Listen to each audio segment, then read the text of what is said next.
কষ্টের জায়গায়, সেখানেও কষ্ট দেওয়ার মতো আরো কিছু জায়গায়। আমরা যখন কেন্দ্রীয় কারাগারে ছিলাম,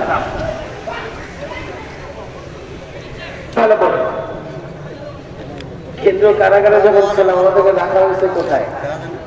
কারাগারে যদি কেউ ভুল করে ত্রুটি করে, তো তাকে পানিশমেন্টের জন্য বিল্ডিং এর নিচতলায় একেবারে অপরিচ্ছন্ন নোংরা মশায় ভরপুর নিচতলায় কিছু কক্ষ আছে, সেখানে রাখা হয়। আমরা যতদিন কেন্দ্রীয় কারাগারে ছিলাম, আমাদেরকে ওই পানিশমেন্ট রুমগুলোতে রাখা হয়েছে, তাও 24 ঘন্টা লক করে রাখা হইত। হিম্মত হারাবার কিছুই নাই। সেখান থেকে কাশিমপুর কারাগারে আমাদেরকে শিফট করা হলো। একটু আমাদের জন্য সুযোগ, যারা বারান্দায় বের হতে পারতাম, বারান্দার পরে ব্লকের শেষ মাথা লকআপ করে থাকত। যখন অন্য সমস্ত কারাবন্দী মদখোর, ধর্ষক, দুর্নীতিবাজ, চোর, খুনি সব পুরা কারাগারে ঘুরে বেড়াত, আলেম ওলামারা একটা পানিশমেন্ট কামরা গুলোতে 24 ঘন্টা বন্দী থাকতে হতো। এক একজনের মামলার ফিরিস্তি শুনলে মনে হবে যে গোনার জন্য লোক দরকার। 30-40টা পর্যন্ত মামলা, রিমান্ড, মাসের পর মাস রিমান্ড। নির্যাতনের এমন একটা সময় গেছে 21 থেকে 24-এর এ পর্যন্ত। আমার কাছে মাঝে মধ্যেই মনে হয় 1857-এর পরে ওলামাদের উপরে ইংরেজ বেনিয়ারা যে নির্যাতন টর্চার করেছিল, সেই নির্যাতন টর্চারের নমুনা আরেকটা আমরা এই যুগে এসে দেখেছি। আজকে আল্লামা মুজিবুল্লাহ বাবু নগরী সাহেব আমাদেরকে ডেকেছেন। আমরা মনে করি হযরতের দোয়া নিয়ে যাব। এটা ঘটানো হতে কোনো প্রোগ্রাম না, আগে থেকে এত বড় প্রোগ্রামের কোনো উদ্দেশ্য হযরতের ছিল না। আমাদেরকে ডেকেছেন, দাওয়াত দেবেন। আমি সংক্ষিপ্ত একটা কথাই বলতে চাই। মোহাম্মদ আলী জওহর যে কথা বলতেন, কাতল হুসাইন দরअसल मर्ग यजीद है, ইসলাম জিন্দা होता है हर करबला के बाद। নির্যাতন সহ্য করেছে ওলামায়ে কেরাম, কিন্তু তোমরা তোমাদের পতন ডেকে এনেছো।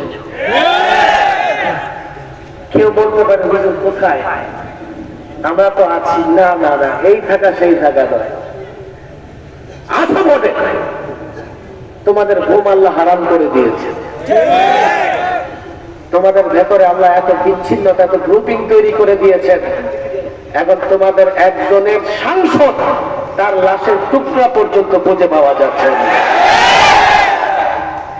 যেই জমিনে ওলামাদের রক্ত পড়েছে, আল্লাহর কসম করে বলি, যেই জমিনে একজন আলেমকে মাথা হেলমেট পরিয়ে, বুকে বুলেট প্রুফ জ্যাকেট পরিয়ে জনগণের সামনে লাঞ্ছিত করবার চেষ্টা করা হয়েছে, অপমানিত করবার চেষ্টা করা হয়েছে, আল্লাহর কসম, তারা যদি অনুতপ্ত না হয়, তারা যদি তওবা না করে, আলেমদের সামনে মাথা নত না করে, আল্লাহর কসম, তাদের প্রতিটা টুকরা বাংলার 56,000 বর্গ মাইলের জমিনে ছড়িয়ে থাকবে।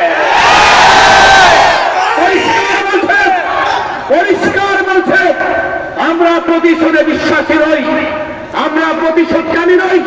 কথা বলছে ইসলামের জন্য, কথা বলি ইসলামের পক্ষে, দেশের পক্ষে। রব্বে কাবার কসম, আমাদের বিরোধিতা করলে তোমাদের অস্তিত্ব থাকবে না। ওলামাদের উপর নির্যাতন করে তোমরা তোমাদের খবর রচনা করেছো। ওলামাদের উপর নির্যাতন করে তোমরা তোমাদের পরকালকে ধ্বংস করে দিয়েছ।